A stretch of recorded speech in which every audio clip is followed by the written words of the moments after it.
Welcome to Hey Sister. This is episode 47. History is her story too.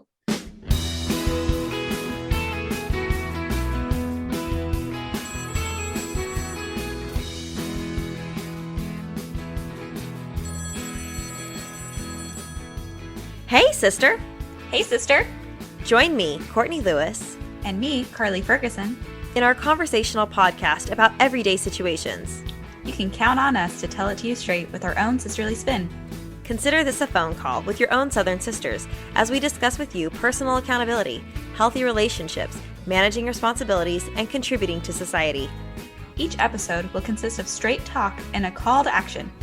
Your sisters are calling. Thanks for answering. Hey sisters, welcome back to another episode of Hey Sister during our back to school series.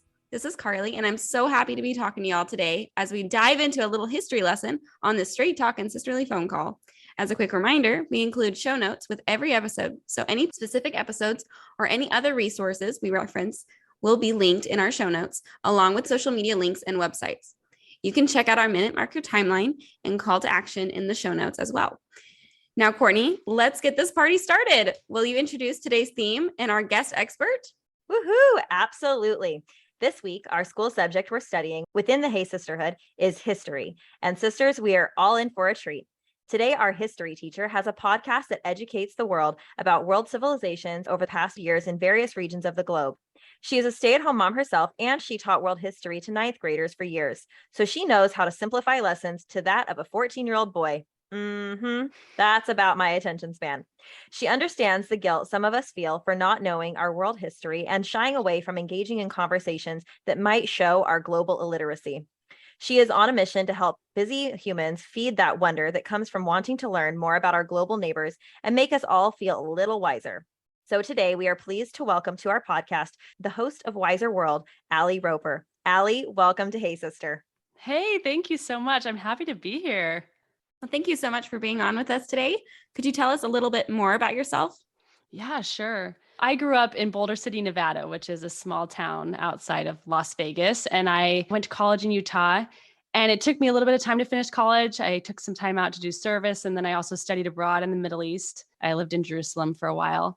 And I ended up, it was great. I've been very influenced by that region. And I majored in social science teaching as a result of that, and also Spanish teaching. So I guess the way to put it is that I am licensed to teach world history, US history, political science, psychology, sociology, kind of all of those social sciences. But I ended up leaning toward world history, world civ, world geography the most.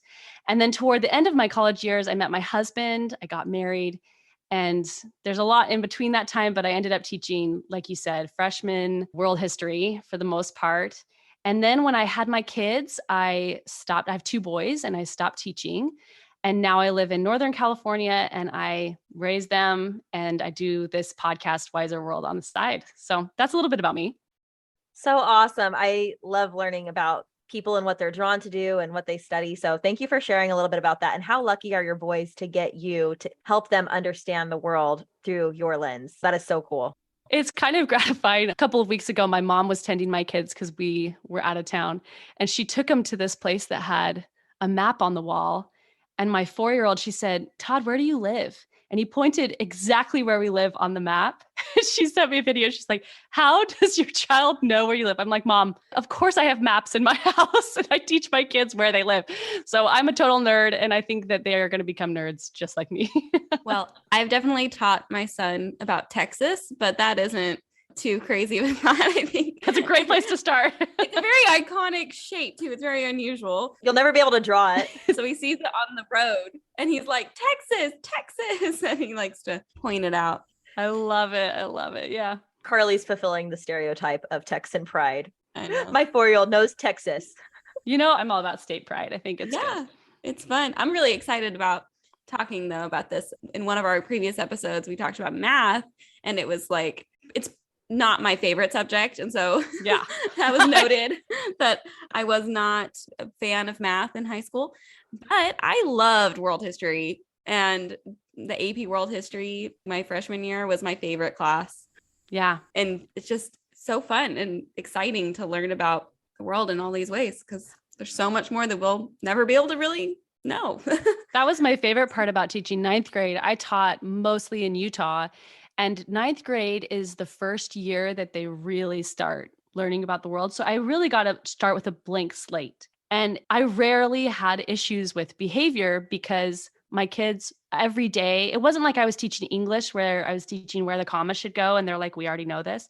They never knew, or very rarely did they know what I was going to teach them that day. And so it was a lot easier to manage them because they were genuinely interested in what we were going to talk about. And they were good kids. But I think world history is fascinating. It never gets old.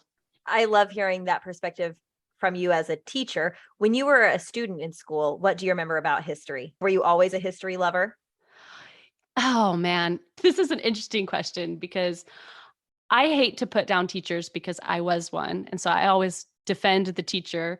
But when it comes to my history teachers growing up, I didn't grow up in a great school district and they were pretty lackluster. They were not very passionate or well-versed. And I think that I became a history teacher like in spite of my education. I do not think it was because of my education. In fact, I remember one of my teachers, I asked her as like a 16-year-old, I said, "What's a troop?" And she had been teaching for 20 years and she didn't know what a troop was. And I was like, we only talk about troops getting sent to Afghanistan or whatever over and over in history. So I think that my love for history came because when I was a young teen, I got to do some international travel, mostly with my dad's work. And when you're at that really formidable time of your life, being able to see the way other people live, it totally redid my brain. And I got bit by the bug and I was fascinated ever since then. So I think that some travel, also, I think it's a God-given interest. No matter how hard I try to not think about the world, I always think about the world. I think it's a combo of traveling, God, and then not my teachers. Not my teachers for sure. So that's a long answer, but I love it. So in spite of the lackluster education that you received in history, could you put on your teacher's cap now for us and be this entertaining teacher that I already know you are because I've listened to Wiser World podcast and I love how you present lessons. So what would be one lesson that you want the Hey Sisterhood community to know about history? Okay, so I've given this some thought. You guys were so kind to give this to me in advance. I first kind of want to talk a little bit about this idea of learning history as an adult. So I just have to say that for people who are reticent to study history, they really hated history when they were in high school. I think that it's very different as an adult because you're not getting tested on it. No one is testing you on this information. And the world is so big, it's so endless, you can never know it all. And in a way, for me, that's extremely freeing. There's a lot of topics that you can kind of get to the end of. The world, you can never get to the end of it. And so it's very freeing to be enormously curious. And I've talked to so many people over the years, in particular women, who feel like you were talking about this kind of nervous feeling like I am globally illiterate and now I don't know what to do. I think you just have to free yourself of having to know it all and start from somewhere. And I think for people who don't love studying history, I would start with a place that they're fascinated by. Have you always wondered about Polynesian culture? Have you always wondered about what life is like in Cuba? Like, start anywhere. And remember, no one is testing you on this. No one cares about dates.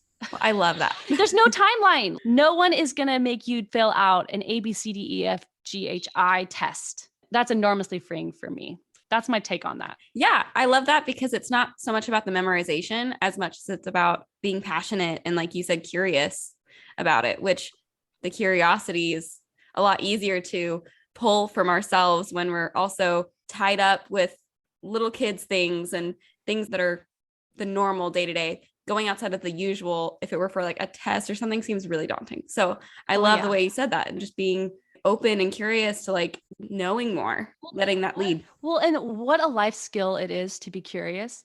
The more I live, the more I realize that not very many people are very curious. And I don't say that in a judgmental way, but I say that in like a, hey, happy people tend to be quite curious. They want to know. And I think studying history is a great antidepressant. And obviously, mental health is a real issue and a real thing. But for me in my life, when I start to feel down on myself, anxious, heavy, I know that's the moment when I need to go read a book about someone else just to gain a little bit of perspective and remember like, hey, this is a big world, Alli. Not everything has to go your way. Not everyone's going to raise their kids the same way you're going to raise your kids. They're still going to raise good humans. It's a really grounding experience for a person like me. So that's another tangent, but I think it can be a really positive thing in more ways than just knowing things. That's so awesome. And I love that you say that it's freeing, because honestly, when you were like, it's endless, you could learn so many things about every different culture. There's never an end. When you say that, my brain goes to how overwhelming. Like, I'm like I'll never know it all. But I appreciate your perspective that it's freeing, because I've also heard you say before in one of your podcast episodes that history is painful, but it's wildly fascinating. And when I heard you say that, I thought that is really great. And that kind of gives me more perspective into what you're saying, that it can be an aid for feeling depressed or feeling sad. Yeah. So, it's not going to solve all right. of your little things, but it definitely can help give you perspective. Yes, that's the way to say it. So it definitely gives perspective. And I appreciate you giving us permission to let it be freeing and not be overwhelmed by it, because people like me love tests. And in fact, I remember trying to manipulate out of my 9th grade world civilizations teacher what the exam would be about. I'd be like, can you please just give me a hint? Please just give me a hint. We've studied 14 different nations in the last 3 months. What is the big exam going to be that you're giving us? Please give me a hint. And I remember just being desperate to know, because it was going to be an open-ended exam. And I thought, you could ask me about the Chinese emperor in the 14th century and I won't know anything. So please give me at least a country, give me an origin. And I remember being so stressed and just freaking out about it. And thankfully he gave the whole class a hint, because he couldn't just give me the hint. But I was like, thank you. That's all I needed. Because I was breaking out in hives thinking about this test, because I love tests, but I also need some guidance, and open-ended questions about the whole world is extremely overwhelming. But the way you're saying to just pick one region, pick something to dive into. And I know that's what you've done recently in your podcast with this last season over the past 100 years in various regions like Asia. And you dove into North Korea, Japan, Taiwan, and Ukraine and Russia. As you've talked about some of these different places, I've listened to the episodes and thought, this is so entertaining. And like you said, painful, but wildly fascinating. So I've loved what you've taught me through your podcast. So thank you there. And just a little plug for her podcast, sisters. Check out her link in the show notes to be referenced there, and you'll be so educated as well. It's fantastic. But today we've got you on, and we're hoping that you can give us a little history lesson for our sisters who've tuned in today. Can you teach us a little history lesson? Sure, absolutely. I think that in light of what you were talking about, picking a thing, like I was saying, zoom in on one thing that's interesting to you and learn a thing or two. I decided to run with that myself. And I picked kind of an unconventional topic, but I could not get this out of my mind. So I'm just going to roll with it. I have been thinking about, you know how when you go to a conference or you go to a funeral or a big fancy dinner, honestly anywhere, and there's a bio of the person who's being interviewed or remembered or honored or whatever, and they're like, so-and-so graduated from this school and has 9 successful children and won this many awards and has done all of these amazing things. And when you hear those bios, it's kind of overwhelming. Like, oh my gosh, this limelight person has really accomplished a lot in their lives, and what have I done, right? For me, something that history has done for me is I think to myself, wow, that's awesome. I'm super happy for that person. Now tell me, who is behind the scenes making this person successful?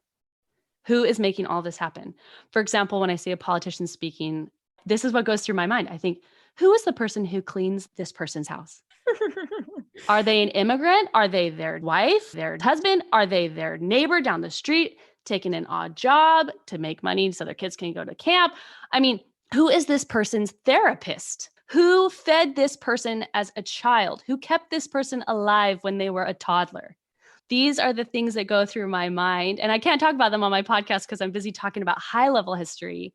But I am so interested in hidden, overlooked people who aren't talked about in history, the ones who go around doing the jobs, building the roads, designing the things so other people can get some limelight. Does that make any sense? Yeah. Because I think so much now we talk about networks of people. Yes. And I mean, we have Facebook, right? We have platforms where everybody's name is interconnected, but looking back or just hearing a bio from someone, you're not seeing those connections, right? But they're there. And so you think they're all alone doing this. And that's not to say that I'm not happy that people are super successful, because I think we all have our limelight moments. I am in awe of people who are limelight people, but I am truly equally in awe of the people who are not being lauded, who are behind the scenes. I find their work to be really fascinating. And I think that when it comes to world history, every story, because history is just stories, right? Mhm. Every story has a protagonist, and there's a main character, and then there's supportive characters, and then there are invisible characters that are never mentioned, but they're there because somehow Napoleon Bonaparte was fed every day. Like, who was his cook? Who kept that guy fed, right? Right. And the majority of world history, especially in societies where there were more patriarchs rather than matriarchs, I feel like women have been in that more supportive or hidden role. And so usually they're not written much about, especially in very far ancient history. It's hard to get a woman, a feminine voice, but I feel like they're there. They're all over the place. They're influencing policy. They're convincing their emperor husband to make a particular decision. They're hiding someone who needs to be hid. They're feeding someone who needs to be fed. They're writing memos and papers, speeches. I mean, they are doing these jobs. And I haven't even mentioned motherhood, right? Like, most powerful job in the world, because how you treat your child and how you teach your child to treat other people completely alters the world. So all of these jobs are behind the scenes, but they're so powerful. And I just wanted to talk about a few people that aren't talked about very much in history. So I just wanted to share 3 little examples. Is that cool? Sounds wonderful. Yes, please. Okay. So some of these people actually are quite well known in their own culture, but I specifically chose them because they're not taught on a wide scale level in a class in the US. So the first one I want to talk about is Constantine's mother, Helena, or Helena. Constantine was a Roman emperor in the 300s, and he is most well known for legalizing Christianity. So he supposedly converted to Christianity, and obviously legalizing Christianity or making it more cool changed everything. And he's a very complicated figure. And actually, his mother is too. It's not like they were these perfect human beings. But one thing that his mom, Helena, did was that she set out on this pilgrimage to the Holy Land, to the Middle East, and in particular to the places where Jesus is said to have done certain things according to ancient records. And so she set out and she used Constantine's money and oversaw the building of almost all of the most important churches in Christianity. And she ended up dying in Turkey. So she really did one of her greatest life's work. And some of these churches are still around today. They're from the 300s. They're so old. And Constantine gets all the credit. But it was his mom. It was his mom that was out there, boots on the ground, sweating in that sweltering heat. Yeah. Getting it done. And one of the churches that's very, very popular in Catholicism is built by her. Also, there's like a church in Bethlehem, a cathedral, Mount of Olives. And I've been to some of these places myself. And every time I go there, I just think, wow, this was a woman, a hidden woman. And she's a saint now. She's lauded in many cultures and histories. But we talk a lot about Constantine and we don't talk a lot about her. But it's interesting because I feel like I heard in class, in a US classroom, about Nero's mom, who was kind of a foil character of sorts. Well, Nero was a character. Yeah. So like you hear about that and like a negative, right? How that went down. Right. But then you have Helena, who did not get any kind of mention. Right. And she started off with really humble origins. She was not born into a wealthy family. I just think she deserves like a second. Yeah. And even if you're not a Christian, even if you believe in a completely different religion, I think it's really fun to think of an emperor's mom chilling out in the Holy Land. I just think that that's such a cool image. I'd love to meet her and just pick her brain on what that was like for her. Well, thank you for sharing that story, because honestly, when you said Constantine, my first thought was, I know that name. So I'm glad you reminded us who he was. Helena, I've absolutely never heard of. Nero, y'all are gonna have to explain to me after this podcast who Nero is. We'll get to that later. He was not a super great guy. Oh, okay. I'll have to refresh my memory on him later, but I'm excited to hear more stories. These are great. So let's see how the positive ones. Yeah. Keep them coming. All right. Okay. So this is a more contemporary story. So this is very recent history, but Have you guys read the book All 13 or watched the documentary called The Rescue?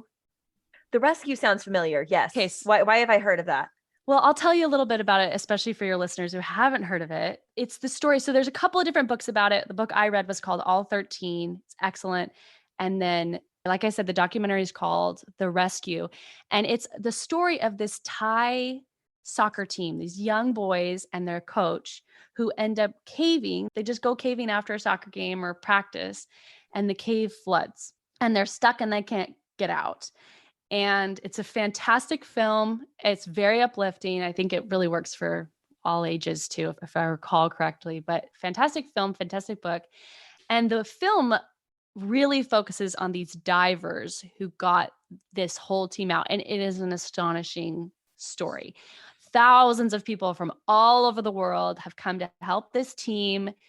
It was a whole thing.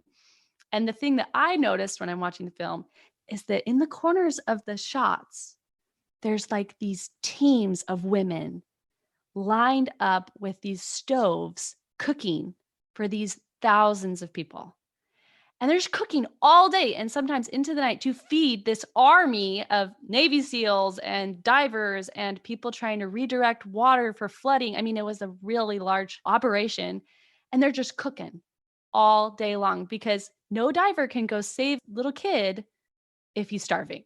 And there's no monument for these women. There's no mention of these women, but it's a little contemporary history story. And I come back to them all the time of like, it is an honorable, monumental task to feed human beings and to help them do fantastic things.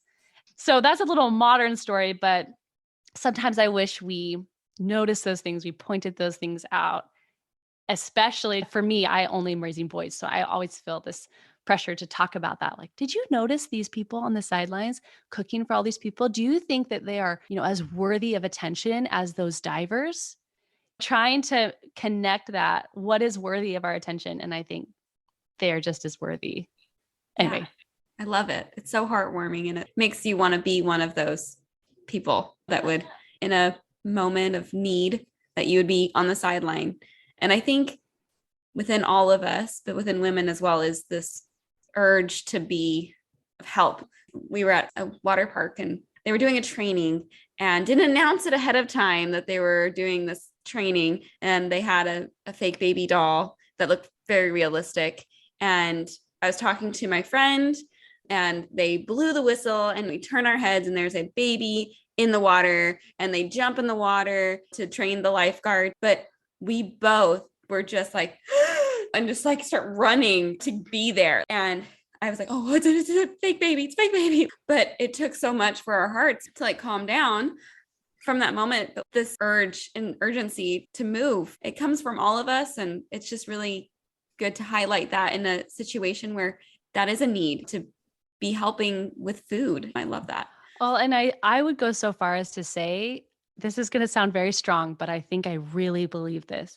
That urge that women have is the undercurrent of a lot, if not most, of the good that has happened in the world's history. Wow. Yeah. Like, I think really that urge to help, that is very powerful. And when empires are falling and really difficult things are happening, I've read about a lot of famines in doing the podcast. And a lot of the people holding those families together, it's the women. Mm-hmm. They're showing up and they're not giving up and they are hanging in there and they are selling goods on the side, even though it's illegal and they could get thrown in prison. Women are fighters. Yeah. I love your powerful message right there, that is the undercurrent. I think that's a beautiful illustration in all of our minds, because in the moments that you're cooking dinner and you're thinking, this is so mundane, my life is so boring, to think I could be feeding a future this or that, or maybe they're not going to be some big future this or that, and they're just going to be a human being who you hope you've raised right. But my husband has been known to say before, hope isn't a strategy. We have to be actively parenting our children. And I love these messages, the fact that you're pointing out to your boys. Do you see that those women are doing that? Like, there are certain things that mankind does for one another. They might seem simple, but we need to recognize the humanity in one another. And this week, I actually had an experience similar to Carly, but it wasn't a drill. There was a real situation that happened just yesterday, actually. Oh. And a good friend of mine texted me and 4 other women that live on the west side of Tucson, where I live. And she had received a text from another friend of hers whose son is a sweet teenage boy who has autism. He went missing in the desert in Tucson on a hike. Oh my word. And I mean, this isn't really my story to share, so I won't share details. However, the mutual friend of ours texted me and 4 other women and gave the description of the child and said he's missing in the desert. And when I received that text, my heart just sunk, because losing a child is one of my biggest fears. And this boy goes with a group, I guess, regularly. And this particular day, at some point, he got separated from the group. And there was a few other aspects to the situation that made it more complicated. But when that text came to me and 4 other women, it was humbling to see these other women say, okay, where's the trailhead? We're heading there now. I'm picking you up. We're going. And I mean, I read it out loud to my kids, and my kids were like, can we go put our tennis shoes on? We want to help. And it just, I mean, it makes me want to cry even now, because I just remember thinking, I want to do something. I want to do something. I don't know that bringing my 4 children to this trailhead would be any help. I mean, it really wouldn't be, but I wanted to do something. And so just to talk about the situation out loud with my kids, and my sweet 4-year-old daughter said, I'll say a prayer. And I was so grateful that was their instinct. And that my other daughter saying, I don't have tennis shoes. Can we get tennis shoes? And I was thinking, okay, we can do this, even though I don't want to do this. But then I was so inspired by the other women that were on this text thread that were saying, we're going to head there. But I found the trailhead, and I'll send a pin to everybody else. And we were ready to go. And thankfully, at that same moment that we're all coordinating our efforts, the text came in that a helicopter had found the child. Oh my goodness. But those are the moments that, I mean, nobody would have ever known that there was a group of women who were ready to go and assist the police force. But that was something that I think that you're right. There's this undercurrent that if the police force wasn't ready to go, there could have been who knows how many women, because I know I was one of 4 recipients of this small text. Who knows how many other people were getting the same text messages. Right. But anyway, I was very thankful for that example in my life of the power of a sisterhood and of moms, the influence that moms can have. So anyway, I love that you're bringing that story up. And I think that is so bonding to prior generations of women, and looking back into history and learning stories. And like you're saying, like inferencing who the supporting characters are in this, or the invisible characters, and connecting in that way to them, because we talk about the sisterhood, that feeling of like connection, that you just want to relate to one another and buoy each other up. And that should be infused into our society so much more, Oh yeah. than it is. And it's up to each one of us, and it's up to us to teach our kids. But it's really good to learn the history of these women and these people who did it selflessly, not for their name in a newspaper. Right. Or it makes you want to be the person who gets to the trailhead right away. When you hear someone else is doing that, or whatever analogy you want to use, you're like, I want to be like that. act on the instinct. Yeah. Right. It's like history can actually make you really want to be better when you hear those inspiring stories of, like you said, other women, that community. It makes you want to be better. It makes you want to rise up. It does. So what other inspiring story do you have for us? Yes. I've got one last one for you. And this was just a personal interest. I was very interested in this, so I decided to research it. One of the characters in history I find to be the most fascinating is Mahatma Gandhi in India. He was influential in India no longer being under British rule. And he had a wife. And she is spoken about in Indian culture for sure, but she's definitely not talked about in the United States. And so I decided to look up Kasturba Gandhi, his wife, and she was married at 14 to Mahatma Gandhi, who was 13. So young, right? Wow. And they were married for 62 years. So what that woman has seen, I mean, Gandhi did some very strong things. He got to the point you probably know some of this already, but he got to the point where he was spinning his own clothing in defiance of British rule, cotton, things like that.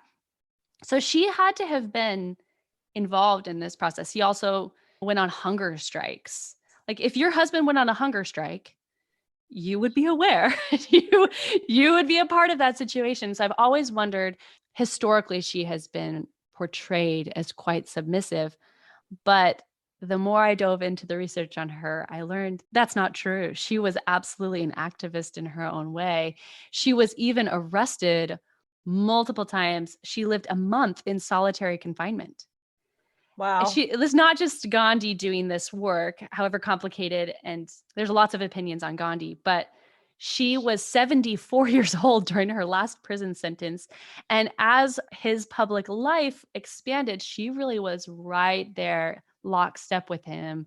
And her grandson wrote a book about her in particular and talked about how the nonviolence movement that Gandhi really tried to push in India, it was actually based on her nature. And that it was like a reflection of Kasturba's, her basic qualities, who she was inside and out. And so she lived it and he publicized it. And so she was just extremely influential for him. And without her cooperation, even Gandhi would say things like, I don't think we would have made it. I don't think we would have made it this far if I had not have had her cooperation. So what a fascinating woman, also a behind the scenes person who really shaped an entire nation, two nations, if you include Pakistan, in some really powerful ways. And I thought she was very interesting to research. I'd love to learn more about her too. My mind is blown and my heart is very touched. And I'm so thankful that you've shared those 3 stories. How incredible. And it was funny though, when you said that you would know if your husband was on a hunger strike, I'm like, in some ways, would I rather be Kasturba and like not feeding a husband, or would I be one of those women who's feeding the divers? I'm like, I don't have to cook if I'm Kasturba, but I might have to go to prison. Who do you want to relate to? So pick the women you want to role model after. That is true. I'm just kidding. We can learn from all women and from all people in history, really. But I love this insider's view that you've taken the time to research some women for us, because I mean, like the title of this episode, I actually had a sign randomly in one of my classes growing up. History is her story too. It was in my like computer lit class on the wall. It was in 8th grade. He had a lot of random posters, but this teacher was a fun character. Yeah, he sounds like a true feminist. he was pretty funny. He had some posters all over his walls. And I remember that one actually spoke to me, because I thought, we do seem to read a lot about men, and that never bothered me as a kid. And even as an adult, it doesn't bother me, but it's nice to hear a few stories from women so that I can feel like, oh, that is so cool. There's not too many stories recorded. So what we've got to run with. And I think that's the beautiful thing about journaling now, is that we get to write our own stories if you make the time to journal too. Well, and if we look at the whole history of the world, which I'm no expert on all of it, of course, but I think we live in probably the best time period to be a woman. And so it's encouraging to, again, like we've talked about, make our mark, however small that may be. I think that now is a good time to be grateful. We stand on the shoulders of women who pushed through a lot more than I think we've had to speak up and feel like women's stories could be shared. So obviously I'm raising boys, so I feel like men's stories should be shared as well, like you were saying, but women's stories should be shared too. They should be side by side. So I love that. Just like men and women, side by side, we can do hard things and we can do this life together. Alli, are there any mottos or sayings you live by or preach in regards to adults learning history? Yeah, I think my knee-jerk reaction to this is to not be afraid of complexity and nuance. In this day and age, I think we really like things buttoned up and neat and simple and in a reel and in a post. But people are not simple, and history is very messy. And someone can do really incredible things and also cause incredible harm. And both of those things exist side by side. And people often don't want to sit in that gritty space. But I think that being able to tolerate some grittiness and some complexity is very important in studying history. And there's a really wonderful book that I read by the author Daniel Nayeri, and he said something I really loved. He said, the closer you get to history, it's like the closer you get to the weave of a rug, you see 1,000 thousands complications. Mm-hmm. And I think in my life, by leaning into the complexities and nuances of history, it has allowed me to embrace some of my own complexity. And it's almost therapeutic for me now, like we've talked about, to embrace my complexity. In fact, my 4-year-old, he's so funny. Around Christmas time, I said, just as a joke, we were just joking around. I said, Todd, do you think that you're on Santa's naughty list or on his nice list? And he said, I think I'm on both. Sometimes I'm naughty and sometimes I'm nice. And I was like, all the wisdom here. Like this 3-year-old, sometimes I'm great and sometimes I'm not. And that's okay. That's part of being human. So I think people, if you really want an overly simplistic take on history, you're not going to find it from me, because I think the more I study, the more I'm like, oh, this is gritty, complex, but it's still good. And it's still important for me to know it. That's my take. Yeah, I love that. And I think, as we've spoken about, inherent within us as women, as people, are these qualities that as we read stories from history, they make us want to be better, and it's interwoven into those times. And for us, we need to reference those and hopefully try to repeat that history, those good things. But no, I love how you said that, accept the complexity and nuance, which is also not easy to do, but a good practice to be a little bit more objective, but also curious. Yeah. And be a little bit more like, okay, I don't have to believe everything that is on the mainstream news. It's a good exercise to think, okay, right now in this moment, I'm going to think critically. I'm going to see the positives and the negatives of the situation. I'm going to understand that I don't have all the information.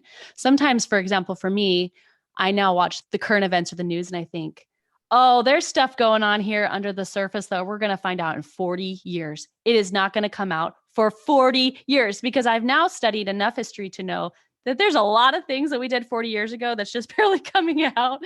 And so it's allowed me to have a little more, oh, we don't know everything kind of mindset, which has also allowed me to take a deep breath and have a little less anxiety and be like, we don't have all the facts.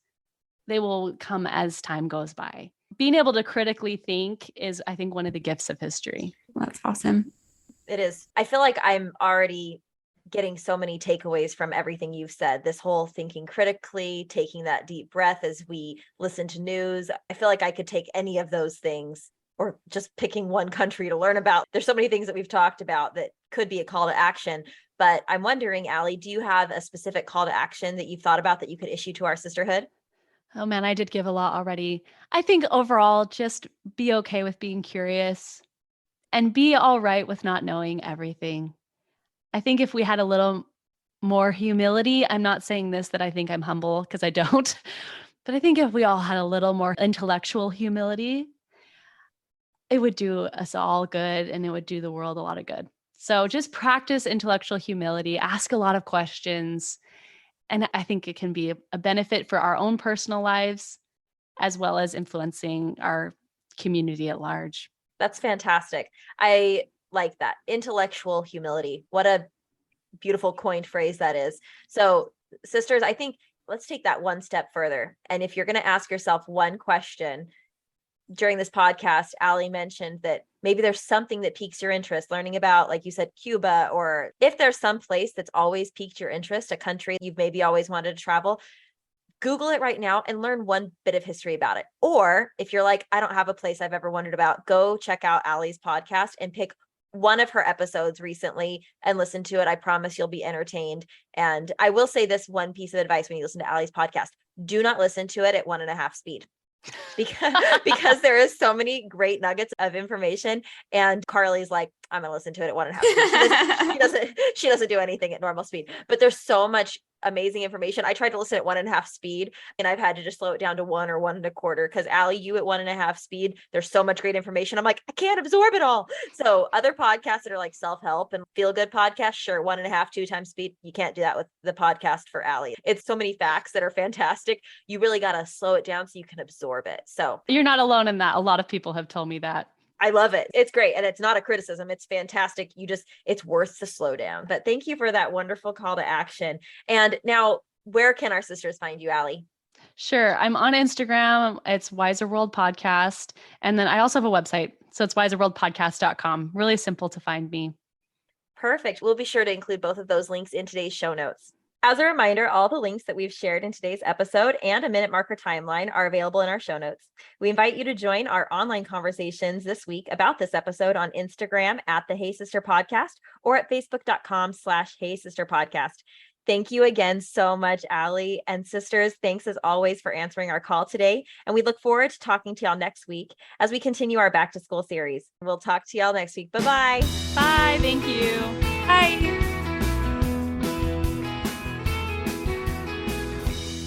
I know that's what you've done recently in your podcast with this last season that you've dived into. I wanted to say dove that you dove into. There you go. Carly, why don't you ask her the next question? Because I feel like I've asked the last three. Sorry. I'm just so excited by this.